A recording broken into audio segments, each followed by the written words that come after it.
Are you ready to improve your English listening and speaking skills? Have you ever struggled to understand native speakers in real-life situations? Or maybe you want to express yourself more clearly and confidently in conversations. In today's episode, we are going to help you do just that. Welcome to the Daily English Dose podcast community. If you're new here, we upload daily episodes to help you improve your English naturally.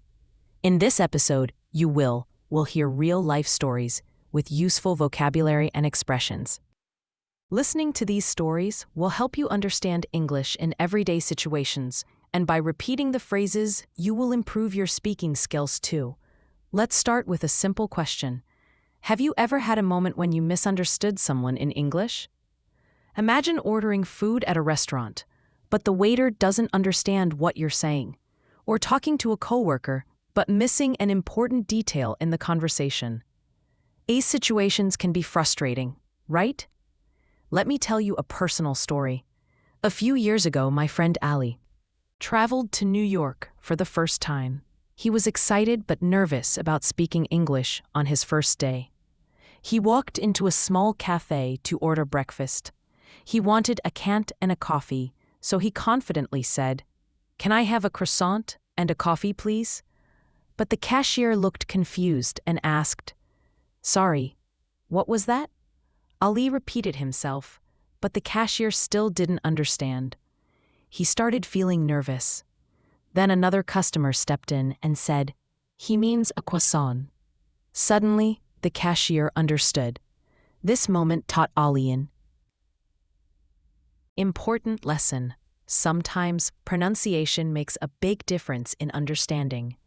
He realized that even though he knew the words, hearing them in real action was different from learning them in a textbook. This is why listening is so important. The more you listen to real English, the more natural it becomes. And when you hear common phrases often, you will feel more confident using them yourself. Now, let's talk about another real-life situation. My cousin Emma moved to Canada for work.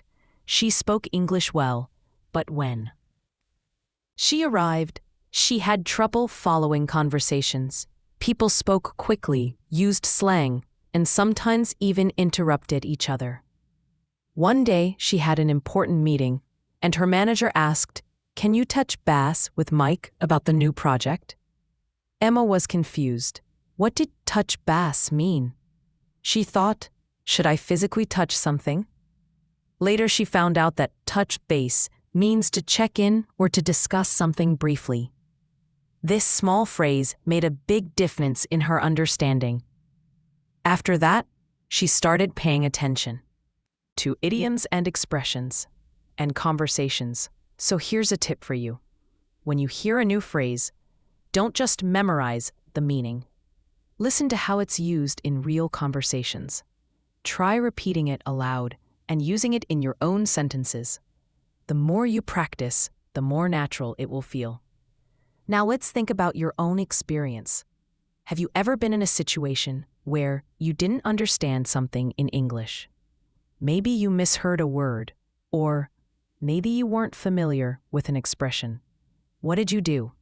How did you handle it? Imagine you're at a hotel and the receptionist says, "Would you like a wake-up call?" If you're not familiar with this phrase, you might think they are asking if you need to wake up in life, but actually, a wake-up call means that the hotel will call your room in the morning to wake you up. These small but important moments happen all the time in real life. That's why listening to real conversations is the best way to improve your English. Let's do a quick practice exercise. I will say a short sentence, and I want you to repeat it after me. Ready? I'd like to order a coffee, please. Now you try. Great. Now let's try another one. Could you repeat that, please? These are simple, polite phrases that you can use in everyday situations. The more you listen and repeat, the more confident you will feel. Now let's continue with another real-life story. A few years ago, my friend David moved to London for a new job. He was excited because it was his dream to work. In an international company, he had studied English for years, but he had mostly learned from books and grammar exercises. He thought he was prepared, but when he arrived in London, he faced an unexpected challenge. Real-life conversations were much harder to understand than he expected. On his first day at work, his manager Sarah introduced him to the team. Everyone was friendly, but they spoke quickly, and they used a lot of expressions that he had never seen in textbooks. At lunchtime, one of his coworkers, Jake, said, "Hey, David Litton, grab a bite." David was confused. He thought, grab what? What does that mean? He hesitated for a moment, then smiled and said, okay. He followed Jake to a nearby cafe, still unsure about what was happening. When they arrived, he finally understood. Grab a bite just means go and get something to eat. It was such a simple phrase, but because he had never heard it before in a real conversation, it completely confused him. That day, he realized that even though he knew a lot of English, he needed more practice listening to how people actually speak. David decided to make a plan every day. He started listening to English podcasts while walking to work at lunchtime. Instead of sitting alone, he made an effort to join conversations with his coworkers. At first, it was difficult. He didn't always understand everything, and sometimes he felt nervous. But instead of staying quiet, he started asking questions like, "Sorry, what does that mean?" Or, "Can you say that again?" His coworkers were happy to explain, and little by little, he got better at understanding them. One day he was in a meeting and his manager said, "All right, let's wrap things up this time." Instead of feeling lost, he knew exactly what it meant. Let's finish the meeting. He smiled to himself, because just a few weeks earlier, he wouldn't have understood that phrase. This is an important lesson for anyone learning English. Sometimes the words themselves are not difficult, but the way people say them in real conversations can be different from what you see in textbooks. That's why listening practice is so important. The more you listen to natural English, the more comfortable you will feel when speaking. Now let's talk about another real-life situation. Imagine you are traveling to an English-speaking country for the first time. You arrive at the airport and you need to go through immigration. The officer asks, "What's the purpose of your visit?" If you are not familiar with this phrase, you might feel nervous. What do they mean by purpose? Are they asking about my job? My reason for traveling? What should I say? But if you have practiced listening to common travel conversations, you will know that the correct answer is something simple like, "I'm here for tourism," or "I'm visiting family." A few months ago, my cousin Sophia traveled to Australia. She was confident in her English, but when she arrived at the airport, she got nervous. The immigration officer asked, "Do you have anything to declare?" She froze for a moment. The word declare sounded serious, like something legal or official. She thought, "Did I bring something illegal? Am I in trouble?" She took a deep breath and unrecorded text, promise, asked, "I'm sorry. Could you repeat that?" The officer calmly said, "Are you carrying any food, alcohol, or large amounts of money?" Now she understood. Declare just means to report something. She smiled and said, "No, I don't have anything to declare." The officer nodded and let her pass. Later, she laughed about the situation. She realized that the problem wasn't her English. It was just that she hadn't heard this phrase in real life before. This is why listening to natural conversations is so helpful. The more you hear these phrases in context, the easier it will be to understand and respond naturally. Now let's do a quick practice exercise. I'll say some common travel questions, and I want you to repeat after me. Where are you traveling from? Now you say it. Great. Here's another one. Do you have a return ticket? Try saying it aloud. The more you practice listening and speaking, the more confident you will feel in real situations. Now, let's talk about another important moment when listening skills make a big difference. Ordering food at a restaurant.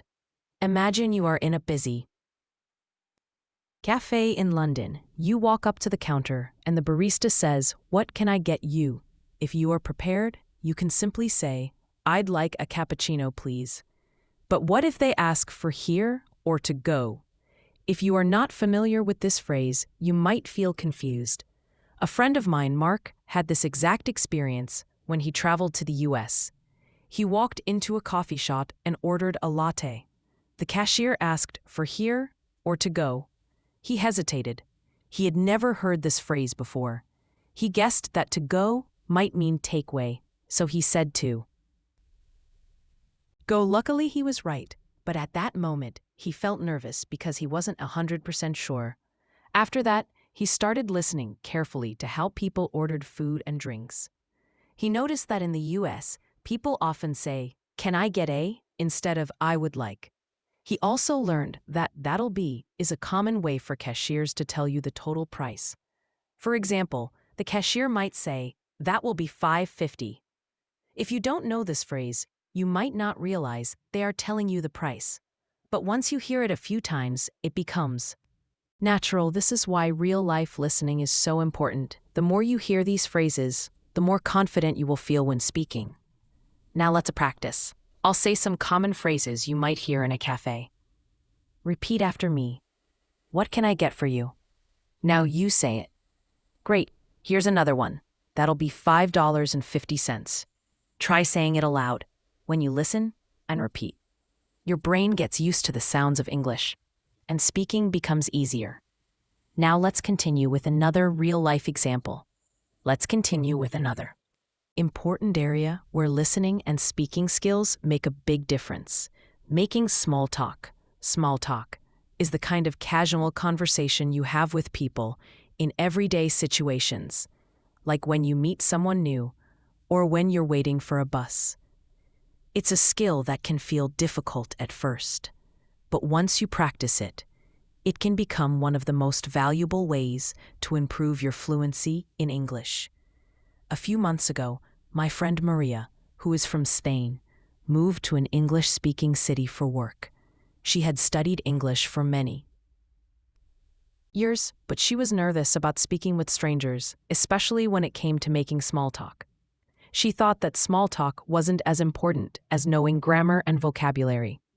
But she quickly realized that it was a huge part of everyday life. Her first week at work was a bit stressful. At lunch, her colleague John invited her to join him and a few others in the break room. Maria was unsure what to say.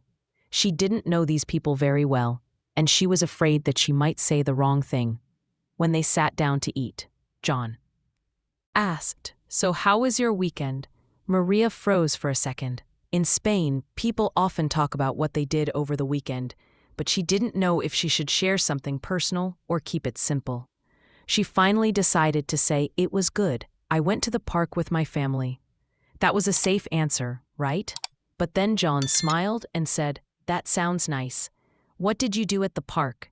Maria realized that this was just like asking someone about their hobbies or interests.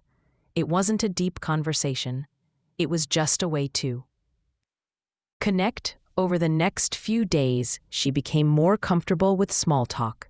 She started asking her coworkers questions, like, "Do you like the weather here?" or "What do you like to do in your free time?" And she was surprised at how easy it became. Through these simple conversations, Maria realized something very important. Small talk isn't just about talking. It's about connecting with people. The more you practice, the more natural it becomes. And when you listen carefully, you learn useful phrases and expressions that help you speak more naturally. For example, when John asked about Maria's weekend, he didn't say, "What did you do over the weekend?" Instead, he said, "How was your weekend?" This is a very common way to ask about someone's weekend or time off. When you hear these expressions in real conversations, they stick with you, and soon you'll be able to use them yourself. Here's another tip. When it comes to small talk, often people don't expect long answers. It's more about giving a simple response and asking the other person about their experience. When you're practicing, remember to listen for these small cues. For instance, someone might say the weekend was great, but I wish it was longer. This shows that they're offering a bit of information, but they're also leaving space for you to share your experience too. Maria started using this technique, and she found that it helped her speak more confidently. Instead of worrying about saying something perfect, she focused on the flow of the conversation and learning new phrases. One of the phrases that Maria picked up during her first few weeks was "What about you?" When someone asks her how her weekend was, she learned that it's perfectly natural to respond with, "It was good. Thanks. What about you?" These small, everyday conversations will help you improve your listening and speaking skills, and you'll start to feel more confident in social situations. This is something that can't be learned from a textbook alone. It's about engaging with people, paying attention to how they speak, and practicing how you respond. Now, let's shift gears and talk about something else that can challenge English learners: understanding different accents. When you're learning English, you might find it hard to understand different accents or regional variations, whether it's British, American, Australian, or even different accents within the same country. Understanding accents is an important part of mastering English. Let's take a step back for a moment. I want you to think about your own journey in learning English. Have you had moments where you felt unsure or confused in a conversation? Maybe you were listening to someone speaking quickly, or you didn't understand a slang word or idiom. It happens to all of us, and it's part of the process of learning a new language. The key is not to give up. Keep practicing and keep engaging with real conversations. Every time you listen, you get a little bit better. Remember, English isn't just something you learn from books. It's something you experience through conversations, stories, and real-life situations. Whether it's making small talk with a friend, ordering food at a restaurant, or simply listening to someone tell a story, every moment is a chance to improve. By listening to real stories, you start to notice the natural rhythm of English. You learn how words flow together in sentences, how people express themselves in different situations, and how to use the right phrases at the right time. This is the kind of practice that will help you sound more natural when you speak. When I was visiting New York a couple of years ago, I got a little lost while walking around the city. I decided to stop and ask someone for directions. I approached a friendly-looking person and said, "Excuse me, can you tell me how to get to the subway?" He looked at me and said, "Yeah, just go straight ahead, take a left at the lights, and you'll see it on your right." That was simple enough, but I was surprised at how fast he spoke. He didn't slow down to explain, and I had to listen very carefully to catch all the details. In that moment, I realized how important it is to focus, not just on the words, but on how they're delivered. Native speakers often speak quickly, and they use slang or expressions that might not be in your textbooks. For instance, when the man said, "Take a left at the lights," he was using a common phrase to mean turn left at the traffic lights. It was casual and quick, but once I understood the phrase, I realized how useful it would be to remember for future conversations. To improve your skills in asking for directions, start by learning common phrases and expressions. You'll often hear people say things like, "Go straight, turn left." It's around the corner, and it's just a few blocks away. These are all useful phrases that you'll encounter frequently when you're practicing. Listen to how native speakers use these phrases in everyday situations. By listening to podcasts, YouTube videos, or watching movies, you'll be able to hear these expressions in different contexts. After practicing asking for directions in English, try to imagine yourself in the situation. Maybe you're lost in a new city and you need to ask for help. Practicing these types of conversations in your mind or even aloud will help you prepare for when you're actually in the situation. Let's move on to another practical area that will help you with your listening and speaking, handling problems and complaints in English. This is another important part of everyday life, whether it's at a store, in a hotel, or during an interaction with customer service. Knowing how to express your problems clearly is essential. I had an experience a few months ago when I was staying in a hotel during a business trip.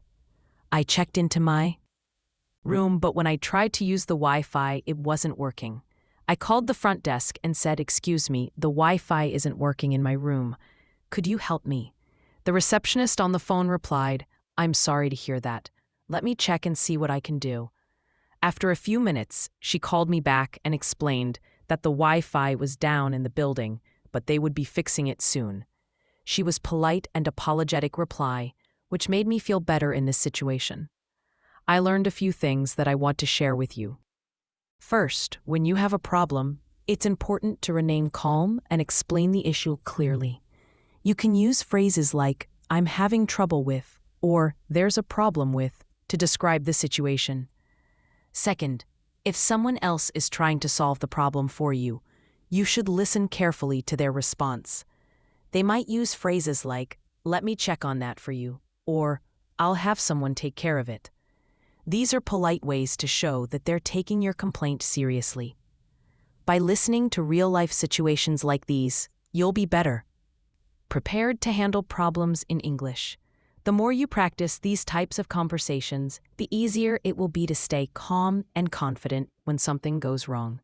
And remember, don't be afraid to ask for clarification. If you don't understand something, you can always say, "Could you explain that again?" Or, "I didn't quite catch that. Could you repeat it?" Imagine walking into a bustling cafe on a cool London morning. The aroma of freshly brewed coffee fills the air as you approach the counter. The barista greets you with a cheerful, "What can I get you today?" For a moment you pause. This casual phrasing might be different from the formal language you learned in textbooks.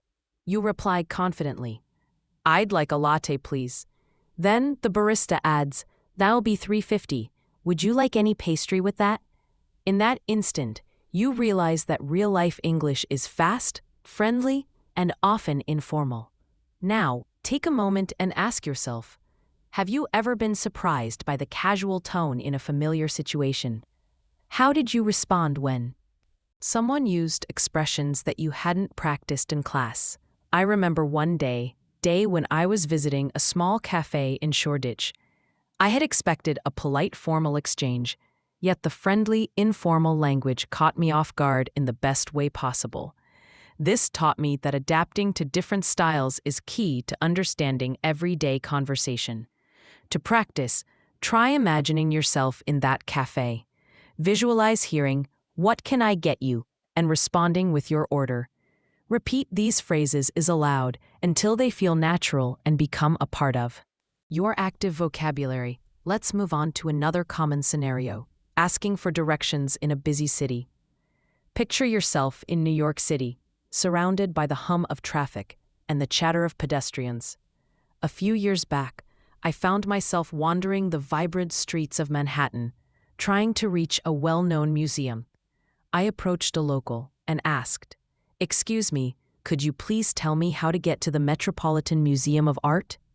The local replied, "Sure, just go straight for 2 blocks, then turn left at the big intersection, and you'll see the museum on your right." Listen carefully to this exchange. Notice the clear, concise instructions given quickly. Ask yourself, have you ever been in a situation where someone spoke too fast or used unfamiliar phrases when giving directions? How did you handle it? If you're not sure, consider practicing by repeating the directions aloud. Straight, 2 blocks, left at the intersection, museum on the right. Repetition builds your confidence in both understanding and using these everyday phrases. Now let's explore the art of making small talk a fundamental part of building relationships in both personal and professional settings.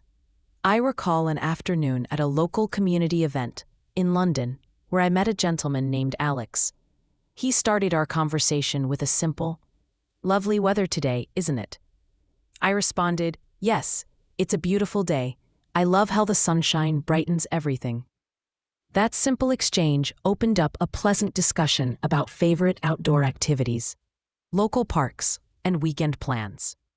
Think about your own experiences. What topics do you naturally bring up when meeting someone new? Practice small talk by asking questions like, "How are you today?" or "What have you been up to lately?" The more you practice, the easier it becomes to keep a conversation flowing. Now let's add another layer by considering professional settings.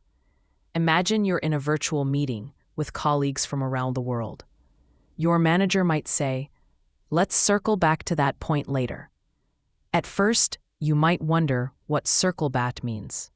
In this context, it simply means to return to a topic later in the discussion. When you encounter unfamiliar phrases in meetings, jot them down and ask for clarification if needed. Reflect for a moment. Have you ever been confused by business jargon or idioms?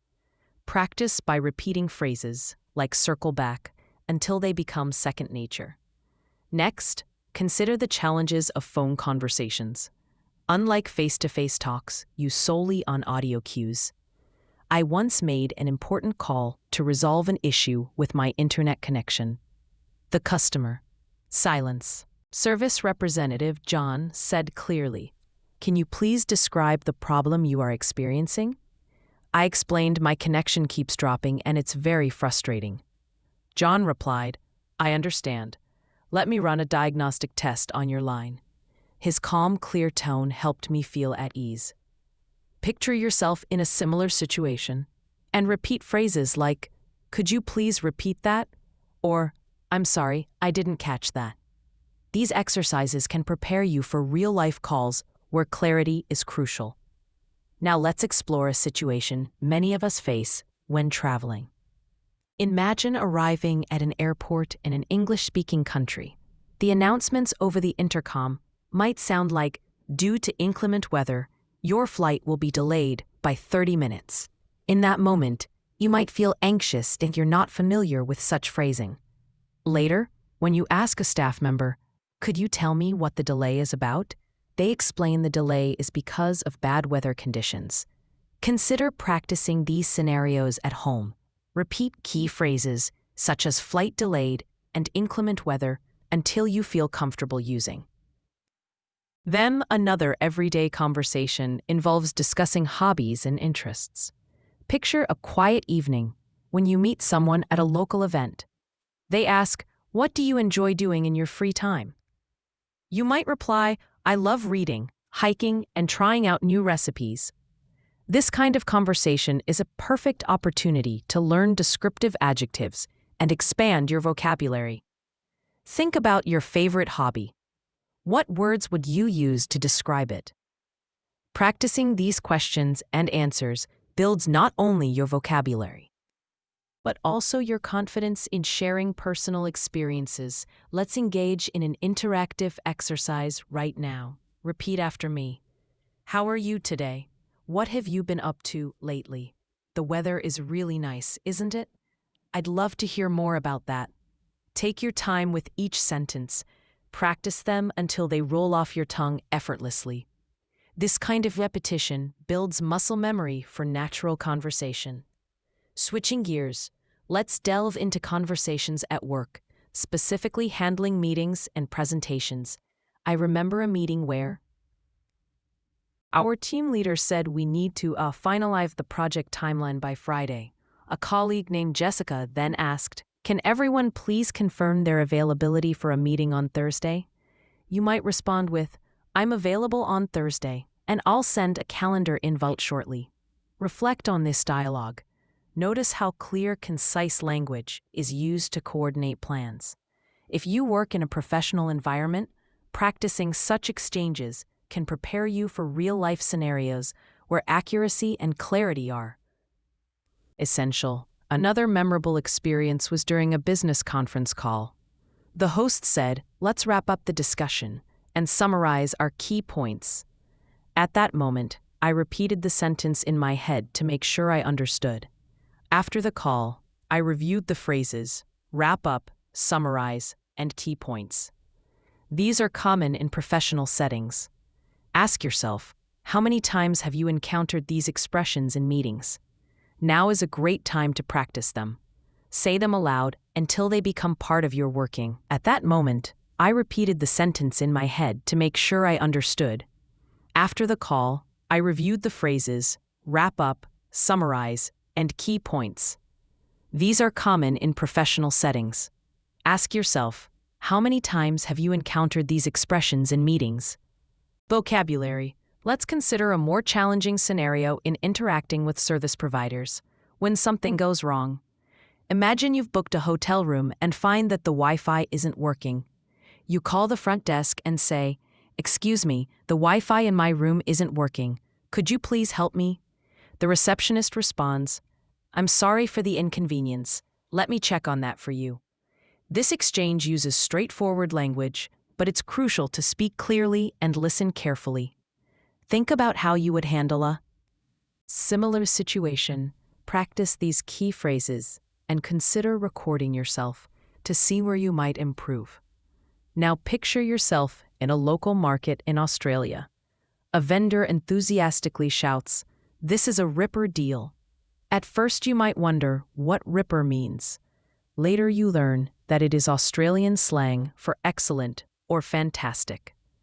This is a prime example of how listening to real-life conversations teaches you regional vocabulary and idioms that you might not find in a textbook. Reflect on any slang or idiomatic expressions you've heard recently. Write them down and try using them in your own sentences. Over time, these expressions will become a natural part of your speech. Another engaging scenario involves social gatherings with family and friends. Imagine sitting around a dinner table where everyone is sharing stories about their day. One relative asks, "What was the best part of your day?" You respond, "I had a wonderful conversation with a new friend at the cafe."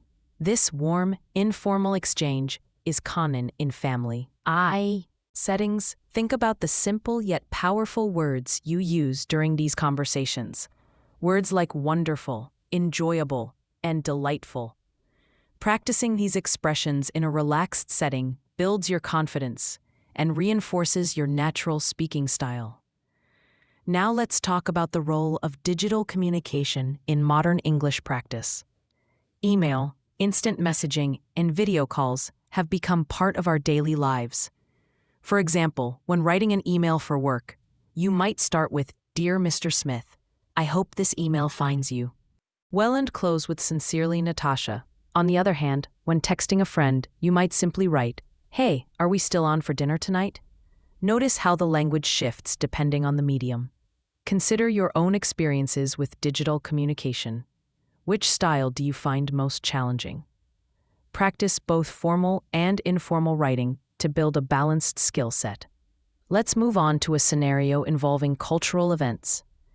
Imagine attending a local art exhibition where a curator explains a painting by saying, "This artwork reflects the artist's inner turmoil during a time of great change." You ask, "What inspired this style?" The curator replies, "The use of bold colors and dynamic brushstrokes represents the conflict between tradition and modernity." This conversation not only introduces you to artistic vocabulary, but also encourages you to express abstract ideas. Think about how you would describe a piece of art or a cultural event. Practicing such descriptive language can enrich your vocabulary and make your conversations more engaging. Another practical scenario is participating in academic discussions.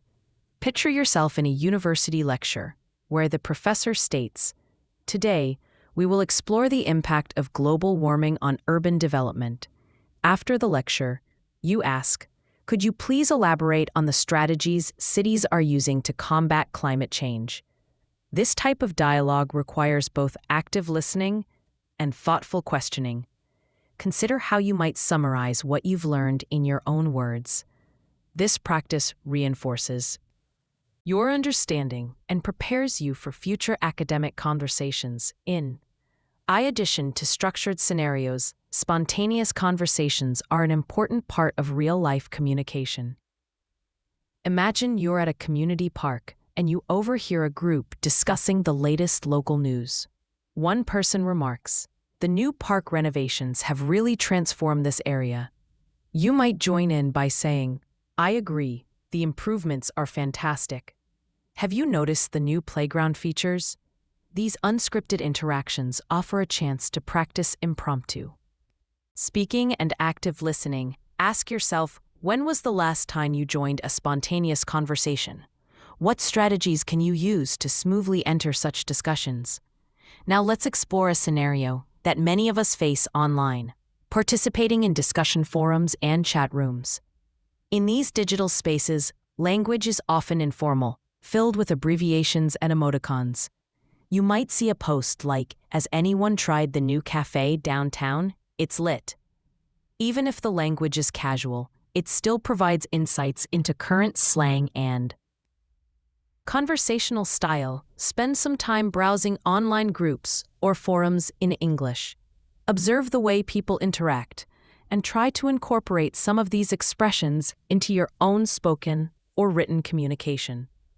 Consider also the challenge of handling disagreements or misunderstandings in conversation. Even with clear language, miscommunications can occur. I recall a conversation with a friend where our opinions on a current event differed.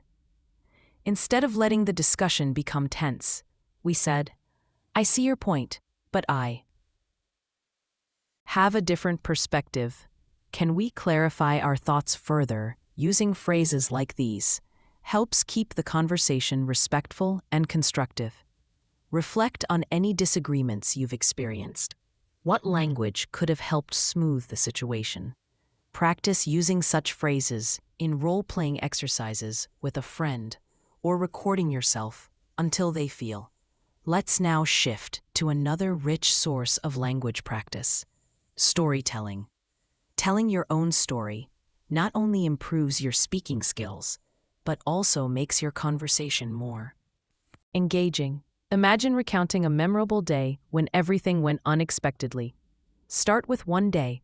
"I found myself lost in a busy city, and that experience taught me the value of patience and resourcefulness."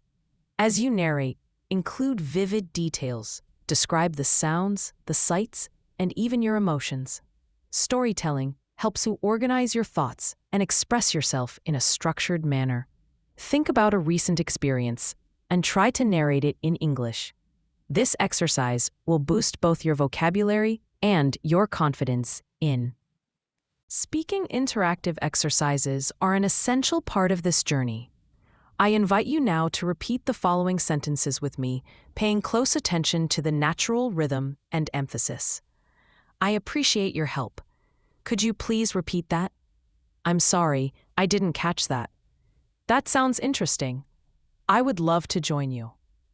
Repeat each sentence several times until it feels comfortable and natural. These exercises are designed to build your muscle memory for common conversational phrases. Now, imagine yourself at a live music concert. The announcer's voice, full of energy, fills the venue as they say, "Ladies and gentlemen, get ready for an unforgettable performance by tonight's headliner." Such vibrant expressions and high-energy announcements require you to match the speaker's enthusiasm. Visualize yourself in that setting. What would you say if you wanted to complement the performance? Perhaps the energy on stage is electrifying. Practicing such dynamic language can help you adjust your tone and pace to suit different emotional contexts. Next, picture yourself in a quiet bookstore. You approach a clerk and ask, "Could you recommend a good mystery novel?" The clerk smiles and replies, "Certainly. This bestseller has a captivating plot and intriguing characters." This simple interaction introduces descriptive adjectives and polite inquiries that are common in everyday conversations. How would you describe your favorite book or genre? Spend a few moments thinking about this and practice forming sentences that describe your interest in detail. Let's turn our attention now to public services. Imagine you're at a government office applying for a new passport. The clerk greets you with, "Good morning. How may I assist you today?" You reply, "I need to renew my passport, please." The conversation continues with precise questions and answers, such as, "Could you please provide your current passport number? And do you have all the required documents?" These formal exchanges require you to be both clear and concise. Practice such dialogues with a friend, or even role-play them in front of a mirror. Notice how using polite expressions like please and thank you makes the conversation smoother and more effective. Another scenario involves visiting a healthcare facility. Imagine sitting in a doctor's office where the physician asks, "How have you been feeling recently?" You might answer, "I have been experiencing headaches and a bit of fatigue." The doctor then follows up with, "Can you describe the nature of your headaches?" Such conversations demand clear communication about your symptoms. Practice describing common health issues. In simple, direct language, repeating phrases like "I feel unwell" or "the pain is moderate" and sometimes sharp will prepare you for real-life medical discussions. Digital communication also plays a crucial role in modern English. Consider video calls where you see not only the speaker words, but also their facial expressions and gestures. In a recent video meeting, a colleague said, "Can everyone see my screen?" and quickly followed up with, "Please let me know if you have any questions." Video calls require a blend of clear speaking and active listening. Practice these interactions by joining online webinars or virtual meetups. The more you expose yourself to different digital communication styles, the more natural they will become. Now let's explore how discussing current events can enrich your language skills. Imagine listening to a news report that states local communities are coming together to address recent flooding. Such statements are filled with formal language and important vocabulary. After listening, try summarizing the news in your own words. The report discussed how neighborhoods are uniting to deal with severe floods. This exercise helps you process information, retain new vocabulary, and practice summarizing, a key skill in both listening and speaking. Another engaging scenario is participating in group discussions or debates. Picture yourself at a community forum where the topic is the impact of social media on daily life. A participant might begin, "I believe social media has revolutionized the way we communicate." But it also presents challenges such as privacy concerns. You might respond with, "I agree that social media has its benefits, but I'm curious about its effects on face-to-face interactions." Engaging in debates not only exposes you to different viewpoints, but also teaches you how to articulate your opinions clearly. Reflect on any group discussion you've been part of. What phrases did you use to express agreement or to politely disagree? Practice these phrases until you feel they become an integral part of your conversational toolkit. Next, let's consider the practicalities of everyday shopping. Imagine entering a department store and needing assistance finding an item. You might approach a sales associate and ask, "Excuse me, could you help me locate the electronics section?" The associate might reply, "Yes, it's on the second floor near the home appliances area." Such interactions, though brief, are essential in daily life. They emphasize the use of polite inquiries, clear directions, and simple language. Visualize yourself in this scenario and practice the key phrases. How would you modify your request if you needed additional information, such as, "Could you please show me where that is?" Repeating these exchanges can make you more comfortable in real-life shopping situations. Let's also look at scenarios where you might need to handle unexpected challenges. Imagine you're out with friends and suddenly the weather changes. You might hear someone say, "It looks like we're in for a downpour." Let's find shelter in such moments, clear and calm. communication is essential. You might add, "I'll grab my umbrella," or ask, "Does anyone know where we can take cover?" These spontaneous conversations require you to be quick on your feet. Reflect on any unexpected situations you've encountered. How did you communicate in the moment? Practice these scenarios with a friend so that when the time comes, you feel ready to respond confidently. Consider next a scenario involving a friendly debate on a lighthearted topic, such as discussing favorite cuisines. Imagine sitting at a dinner party where someone remarks Italian food is the best because of its rich flavors and variety. You might respond, "I love it, Italian food too, but I'm also fond of the spicy kick of Thai cuisine." This type of dialogue helps you practice comparing ideas and expressing preferences. Notice the language used. Words like rich, variety, spicy, and fond add color to your conversation. Ask yourself, which adjectives do you commonly use when describing food or other interests? Practice crafting sentences that incorporate these descriptive words. To enhance your communication, let's now transition to scenarios that involve nonverbal cues and body language. Even though our focus is on listening and speaking, nonverbal elements play a key role. Picture a conversation where a friend is explaining an exciting news story. Even if you cannot see them during a phone call, imagine how their tone of voice conveys excitement. Their laughter, the slight pause before a punchline, and the change in pitch all signal their emotions.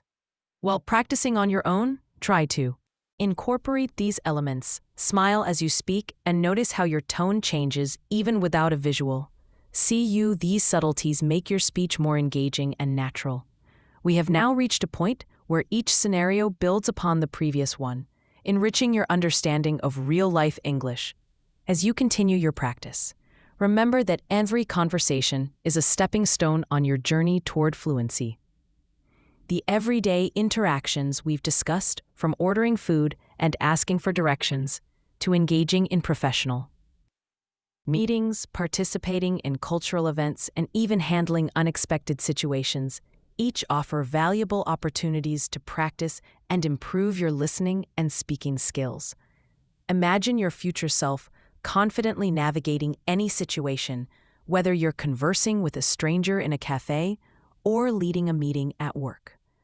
Visualize the progress you will make by immersing yourself in these varied scenarios, practicing key phrases, and learning from every interaction.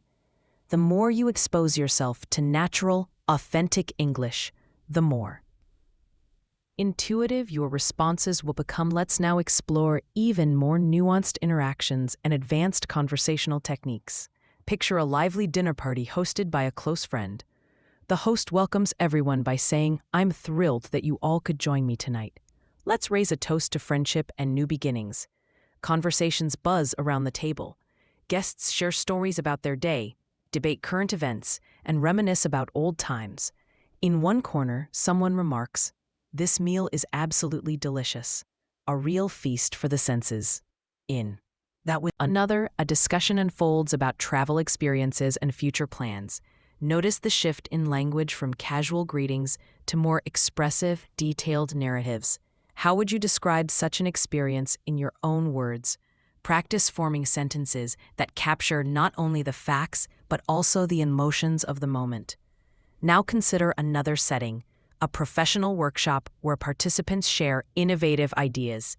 The facilitator starts with, "We are here to collaborate on creative solutions." One participant explains, "My idea is to develop an app that connects community members with local events." Following the presentation, the facilitator asks, "Can anyone offer feedback or suggest improvements?" This exchange encourages you to practice offering constructive criticism and expressing your opinions politely. Think about a project or idea you're passionate about. How would you explain it in a way that is both clear and engaging? Role-play this conversation, focusing on clarity, organization, and the natural flow of ideas. We can also delve into the art of negotiating, an essential skill in both personal and professional life. Imagine you're at a market, and wish to negotiate the price of a souvenir.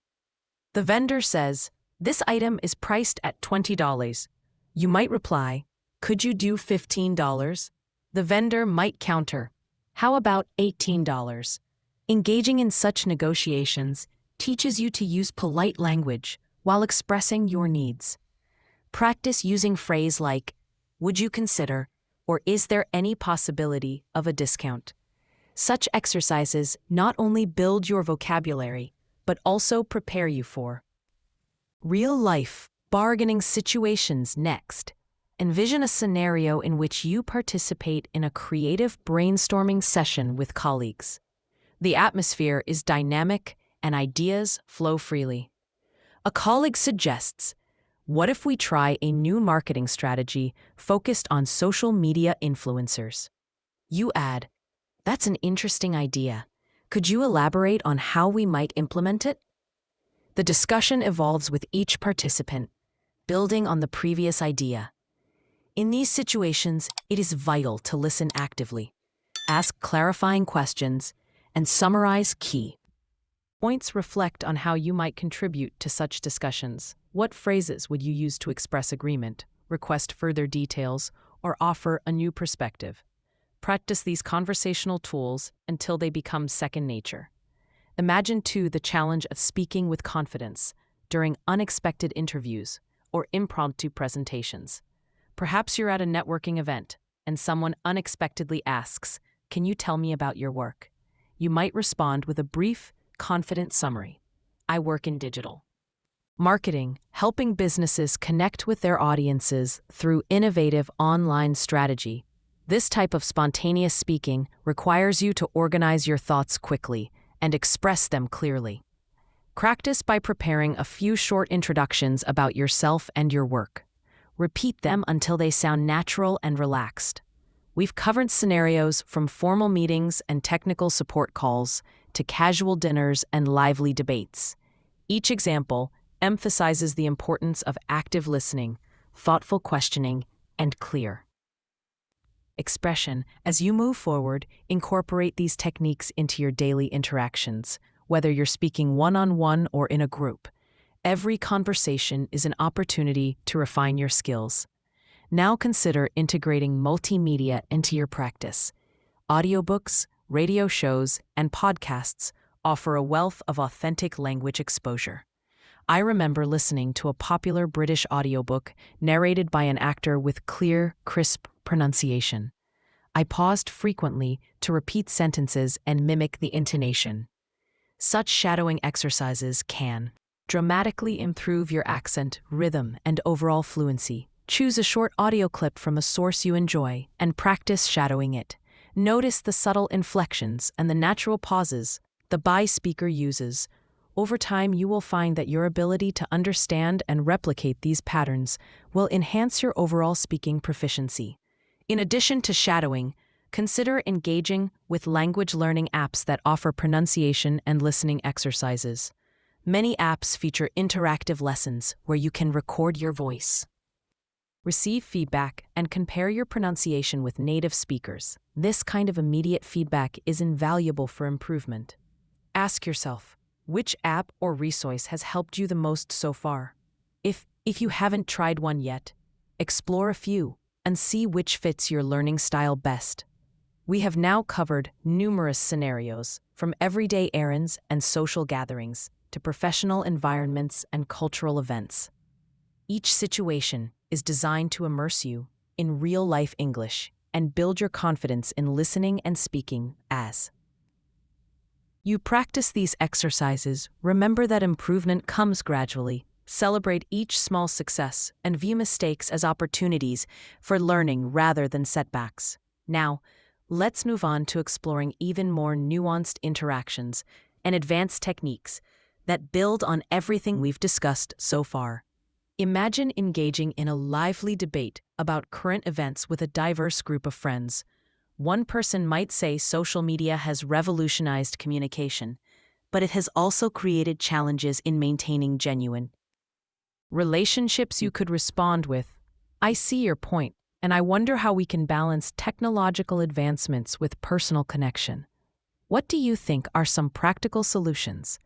This exchange requires you to listen carefully, process multiple viewpoints, and articulate your thoughts clearly. Practice summarizing what others say, and then building on that with your own insights. This active engagement is a powerful way to improve both your listening and speaking skills. Think about how you can apply these techniques in your daily routine. Perhaps you can start a conversation journal where you write down interesting phrases, idioms, or new vocabulary you hear during the day. Reflect on conversations you had. What worked well, and what could you improve next time? This reflective practice turns everyday interactions into valuable learning experiences. Consider also exploring role-playing exercises with a language partner, or even by yourself, in front of a mirror. Imagine various scenarios: a job interview, a customer complaint, a casual chat with a neighbor, and act them out. This role-playing not only reinforces the vocabulary and expressions you've learned, but also helps you develop a natural, confident speaking style. Challenge yourself by switching roles. One moment, you're the speaker. The next, you're the listener. How does your language change in each role? This exercise will help you become more adaptable and aware of the nuances of conversation. Furthermore, delve into discussions about abstract topics, such as dreams, ambitions, or even philosophical questions. For instance, you might say, "What do you believe is the most important quality for success?" Such open-ended questions invite detailed responses and require you to think critically in English. They also provide a platform for you to express your opinions and learn new vocabulary and context. Practice forming your thoughts on these topics and sharing them in a clear, concise manner. Over time, you'll find that your ability to discuss complex subjects improves dramatically as you continue your journey. It's important to vary your sources of input. Listen to podcasts from different regions, watch interviews with speakers who have distinct accents, and read aloud from various genres, be it fiction, nonfiction, or even poetry. Each medium offers its own set of challenges and rewards, enriching your overall understanding of the language. Ask yourself, which source of English do you enjoy the most, and how can you incorporate it into your daily practice? Balancing different types of content will ensure you're prepared for any situation, whether formal or informal. Imagine a scenario where you attend a live workshop at a community center. The facilitator welcomes everyone. "Good morning, everyone. I'm excited to dive into today's creative session." As the workshop progresses, you participate in group activities, share your ideas, and listen to others with a genuine interest. You might say, "I found that exercise very inspiring. It really opened my mind to new possibilities." Reflect on how these structured yet creative environments force you to adapt your language in real time using both prepared phrases and spontaneous responses. How can you seek out more of these opportunities? Another engaging context is interacting with people in informal digital spaces. Consider joining an online chat room or a discussion board dedicated to topics that interest you. Whether it's a forum about travel, cooking, or technology, these platforms allow you to see natural written English in action.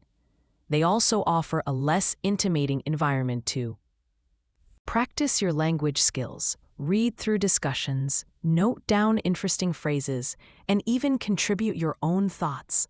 Ask yourself, what have you learned from online conversations that you might not encounter in formal settings?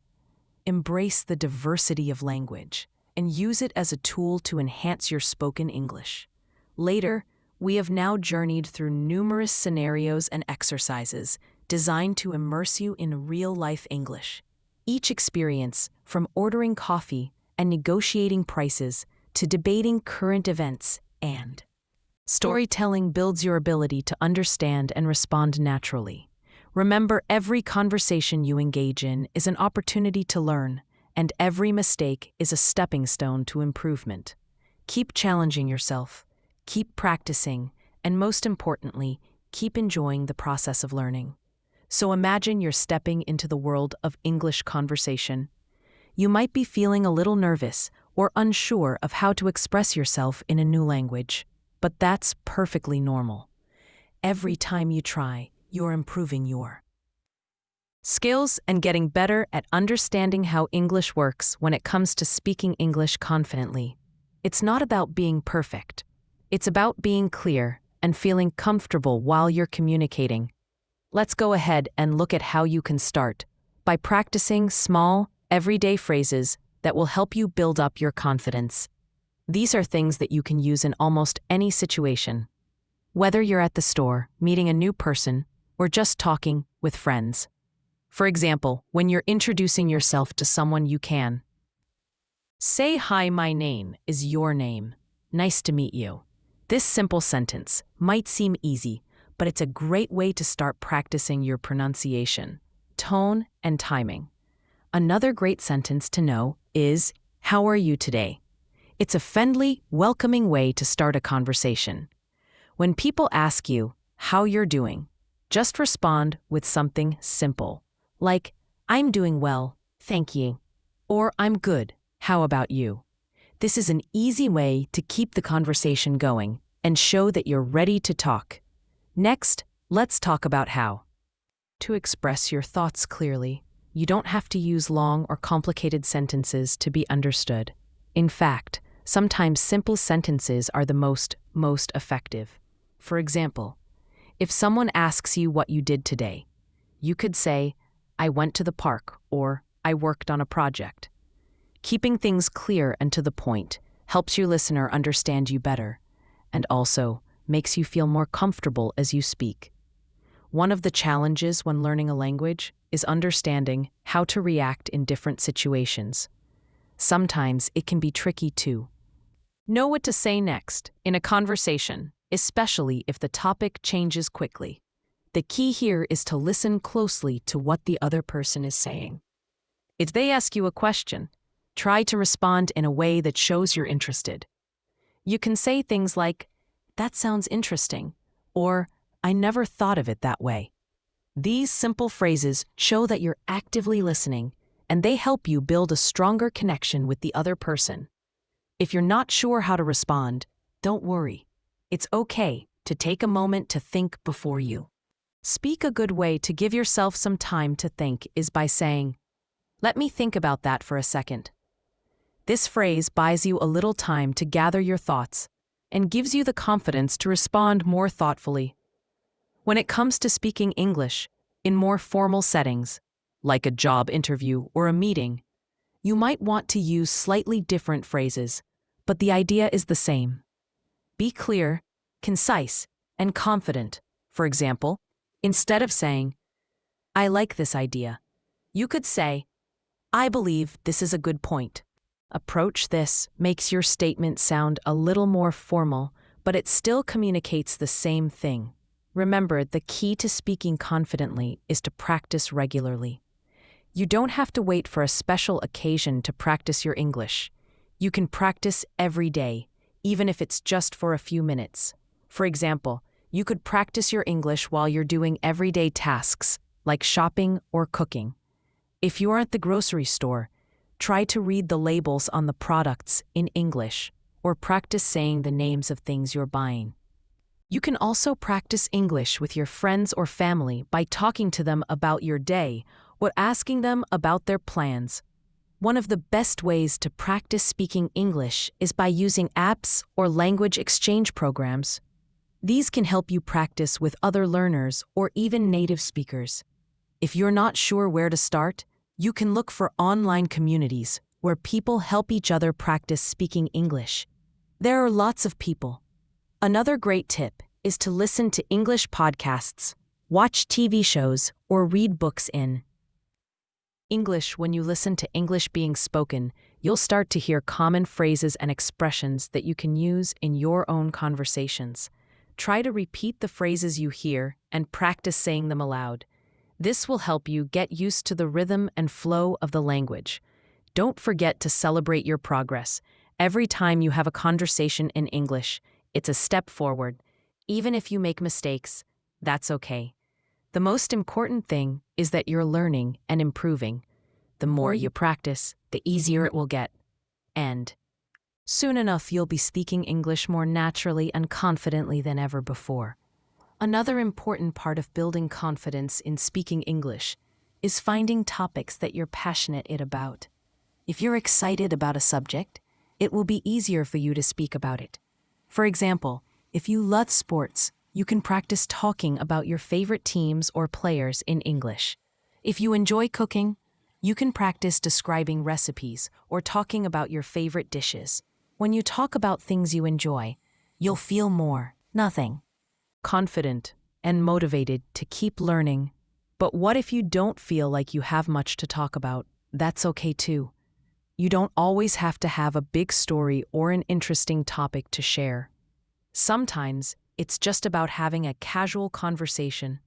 You can start with simple questions like, "What did you do today?" or "Do you like this movie?" Small talk is a great way to practice speaking English and to build your confidence over time. Lastly, always keep in mind that building confidence in speaking English is a journey, not a race. It takes time and practice, and there will be ups and downs along the way. But as long as you keep pushing forward, you'll keep improving. So don't be afraid to make mistakes, and don't be afraid to speak up. Every conversation is an opportunity to practice, and each one will bring you closer to your goal of speaking English confidently and fluently. Let's continue. It's great that you're ready to dive deeper into improving your English skills. Let's build on everything we've covered so far, focusing more on everyday English and adding even more real-life examples to help you get the hang of speaking confidently in various situations. Remember, English isn't just about knowing the words, it's about how you use them when you use them and how comfortable you are doing so. The more real-life scenarios you practice, the more you'll feel like an English speaker. Let's start with something you probably do every day: chatting with your friends or family. These are great opportunities to practice speaking in a relaxed, natural way. For example, maybe you're having lunch with a friend. You could say, "This food is delicious. How did you make it?" Or, "I love the taste of this dish. Do you know where I can find the recipe?" By starting with something simple like that, you're practicing how to start and continue a conversation. The more you practice asking and answering questions, the more comfortable you'll feel doing it. Now, let's take a look at how you can make small talk in different places. For example, at the grocery store, you might be standing in line, and you could say to the person behind you, "It looks like it's going to rain today. Do you think it will?" Or, "These fruits look so fresh. Have you tried them?" You're not just practicing vocabulary, you're also practicing how to make observations and ask questions that can start a conversation. And don't forget, small talk is a great way to practice speaking English without feeling too much pressure. You can even practice your English when you're out running errands. Let's say you're at the post office. You might need to ask, "Can you help me? I need to send this package overseas. What do I need to do?" This sentence helps you practice both asking for help and talking about a common activity, sending mail. Don't worry about making mistakes. What matters most is that you're putting yourself in situations where you can practice speaking English naturally and without hesitation. But it's not just about talking with strangers or in public places. Sometimes you'll want to have deeper conversations with friends and family. When you're discussing something personal or meaningful, it's important to know how to express yourself clearly. For example, you might want to tell a friend about something exciting that happened to you. You could say, "I had an amazing weekend. I went to a concert with some friends, and the band was incredible." Have you ever been to a concert like that? Here you're not just sharing an experience. You're also giving your friend an opportunity to share their thoughts and stories. Now let's think about how you can practice English when you're alone. Many people struggle with this, but practicing speaking by yourself can actually be really helpful. You can read aloud from books or watch a TV show in English and try to repeat what the characters say. I know it might feel strange at first, but over time, it can improve your pronunciation, rhythm, and overall fluency. Another thing you can do is talk about your day in English. For example, today I woke up early, had breakfast, and then went to work. After work, I met a friend for coffee. It was a busy day, but a good one. This is a simple way to practice forming sentences and using vocabulary in a meaningful way. As you start to gain more confidence in speaking, you might want to have conversations about more specific topics. This could be anything from sports, movies, hobbies, or current events. The goal is to expand your vocabulary and learn how to express yourself on a variety of topics. If you're talking about sports, you might say, "I'm a huge fan of soccer. My favorite team is team name, and I love watching their games. Do you like soccer too?" Or if you're talking about movies, you could ask, "Have you seen any good movies recently?" I just watched movie name and thought it was amazing. One of the most important things to remember when practicing English is that it's not about using the most complicated words or phrases. It's about communicating your ideas clearly and effectively. So don't be afraid to use simple sentences, especially when you're just starting out. For instance, "I'm learning English," or "I like this song" might seem basic, but they're perfect examples of how to express your thoughts simply and clearly. As you grow more comfortable, you can start adding more details, like "I've been learning English for 6 months now, and I'm getting better at it every day." You also have to remember that every conversation is an opportunity to learn. If you make a mistake, that's fine. It's a part of the learning process. For example, let's say you were at the store and you said, "How much is this?" But the cashier responded with "It's $5. You might think to yourself, "Oh, I should have said, "How much does this cost?" But don't worry, mistakes like this are natural, and they give you the chance to learn and improve. The more you practice, the more you'll start to notice how native speakers express themselves. The goal is not perfection, it's progress. Have you ever had an embarrassing moment in English? Maybe you said something wrong, or you couldn't think of the right word at the right time. That's okay, it happens to everyone. Even fluent speakers, for example. I remember once when I was learning English. I tried to order food at a restaurant and accidentally said, "I would like a coffee with a spoon," instead of, "I would like a spoon with my coffee." The waiter smiled and corrected me, but it was a funny moment. It's those little things that teach you the most and help you remember the right phrases next time. The key is not to let these moments discourage you, but to laugh at them and learn from them. Now let's look at how you can improve your listening skills well, one of the best ways to improve your listening is to listen to English every day. This could mean watching movies or TV shows, listening to podcasts, or even just talking to someone in English. You can start by watching shows with subtitles to help you connect the spoken word with the written word. As you get better, try watching without subtitles and see how much you can understand. Over time, your listening skills will improve, and you'll be able to follow conversations more easily when you're listening to English. Try to focus not just on the words, but also on the rhythm and tone. Native speakers don't always speak slowly and clearly like you might hear in a classroom. Instead, they use contractions, slang, and sometimes speak really quickly. It can be tough at first, but as you continue practicing, you'll get better at understanding these natural speech patterns. For example, you might hear a native speaker say, "What are you doing tonight?" instead of "What are you doing tonight?" This is a common contraction, and once you get used to it, it will make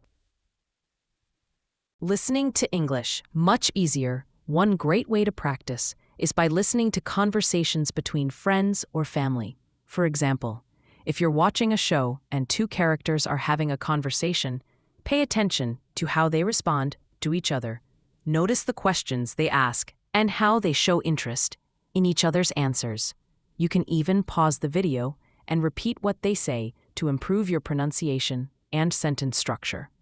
Additionally, Listening to podcasts like this one is a fantastic way to practice. In fact, by listening to real-life conversations between people, you'll hear natural pauses, tone changes, and different ways to phrase things.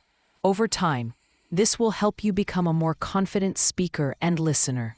So whether it's casual chat or more serious discussions, you'll learn how to adapt to different types of conversations in English. Let's continue and dive deeper into how we can make your English journey even more practical and relatable, starting with how you can make your listening and speaking even stronger by using real-life situations and personal examples. The key to mastering a language is immersing yourself in it as much as possible, especially by engaging in conversations that feel natural and connected to your everyday life. When you listen to people talking English, whether it's in movies, podcasts, or real conversations, you start to pick up on things like how they structure their sentences, how they express their feelings, or how they make their points clear. This is something that's hard to learn from a textbook because it's all about the rhythm, the flow, and the natural expression of emotions. Think about it. When you're talking with your friends, you don't necessarily follow a strict grammar rule. Instead, you speak from the heart, and you adapt based on the situation. Let me share a personal example with you. One time, I was traveling in a foreign country, and I was trying to order food at a local restaurant. The waiter didn't speak English very well, and I didn't speak the local language, so it was a bit tricky, but we communicated using gestures, pointing to items on the menu, and asking questions like, "Is this spicy?" or "Can I have it without sauce?" Even though we didn't speak the same language fluently, the experience taught me how important it is to find creative ways to communicate. In the same way, when you're speaking English, it's not about being perfect. It's about making yourself understood and learning to adapt to the situation. This kind of experience is very useful when it comes to improving your speaking and listening in skills in real-life conversations. You're not going to get the chance to think about every word you say. Instead, you need to practice speaking naturally, even when you make mistakes. It's a great way to build confidence in your English skills. Think about all the little things you say every day, like when you're talking to your friends or coworkers. For example, when you're talking about a recent event, you might say, "I went to a concert last weekend. It was amazing. Have you ever been to one?" This simple sentence helps you practice speaking in the past tense while telling a story that others can relate to. The beauty of using these real-life experiences is that they teach you how to keep the conversation going. It's not enough to just speak in complete sentences. You also need to practice making the conversation flow. Let's take a moment to think about how a conversation would go between two friends who are talking about their day. One might say, "I had such a busy day today." And the other might ask, "What did you do?" This is an excellent way to practice asking questions and continuing the conversation. You're not just focusing on words, you're focusing on the rhythm of the conversation, how one person's response leads to the other person's next sentence. It's a skill that takes time to develop, but it's worth every bit of effort. When you listen to conversations like this, it's important to focus on the little details, like how people stress certain words, how they use pauses, or even how they express feelings. For example, when someone says, "I can't believe it," they may be expressing surprise or disbelief. Understanding the tone and emotion behind the words helps you to better understand what the speaker is trying to convey. So next time you're listening to a conversation, pay close attention to how people speak, not just the words they say. Let me give you another example of how this works. A friend of mine was talking about her experience of moving to a new city, and she said it was overwhelming at first. Everything was new. New people, new places, new routine. In this case, she was using the word overwhelming to describe this. How she felt about the situation. Notice how she uses the word new repeatedly to emphasize how everything was unfamiliar. This type of speech is very common in everyday conversations, and by listening to how people express their feelings and experiences, you'll be able to practice expressing yourself in similar ways. And you don't have to look far for examples. Think about the conversations you hear every day. Whether you're listening to a conversation at the coffee shop, on the bus, or while watching TV shows, or movies, each of these situations offers a unique opportunity to improve your listening skills. For instance, if you're watching a TV show, you can focus on how people react in different situations. How do they express surprise, frustration, or happiness? This type of emotional expression is just as important as knowing the vocabulary because it helps you understand the context in which certain words are used. When I was learning English, I watched a lot of sitcoms to get used to how native speakers express themselves in casual, everyday situations. For example, in the show Friends, the characters often say things like, "Could you be any more dramatic?" or "It's not that big of a deal." These phrases might sound casual or even a bit funny, but they're used all the time in real conversations. By watching how they are used in context, I was able to pick up on the tone and rhythm that native speakers use when they talk informally. One of the biggest challenges for English learners is getting used to the speed at which native speakers talk. They speak much faster than you might expect, and sometimes it's hard to catch every word, but this is where real-life experiences can be incredibly useful. The more you practice listening to natural conversations, the better you'll get at understanding them. And it's okay if you don't catch every word at first. That's completely normal. The more you expose yourself to this type of listening, the more you'll start to understand the flow of the conversation. Let's not forget about speaking practice as well. One of the best ways to improve your speaking is by mimicking real-life conversations. For example, after you've listened to a podcast or watched a video, try to repeat some of the sentences you heard. Focus on the pronunciation, the rhythm, and the tone. You can even practice speaking out loud in front of a mirror or record yourself. Listening to your own voice will help you identify areas for improvement and allow you to see how far you've come. It's like learning to play an instrument. The more you practice, the better you get. Another important aspect of real-life English is learning the different levels of formality. For instance, when you're at work, you might say, "Could you please send me the report by the end of the day?" But when you're talking to a friend, you might say, "Hey, can you send me that report by today?" In both situations, you're asking for something, but the way you say it changes depending on the context. By practicing different levels of formality, you'll learn how to communicate effectively in both professional and casual situations. In the workplace, there are certain phrases that are used all the time. For instance, if you're working in an office, you might need to send an email asking for clarification on something. You could say, "I just wanted to clarify what you meant in the meeting earlier. Could you please explain it again?" In this case, you're politely asking for more information.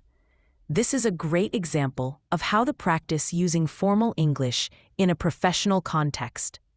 On the other hand, if you're chatting with a coworker in the break room, you might say, "Hey, I didn't get what you meant earlier.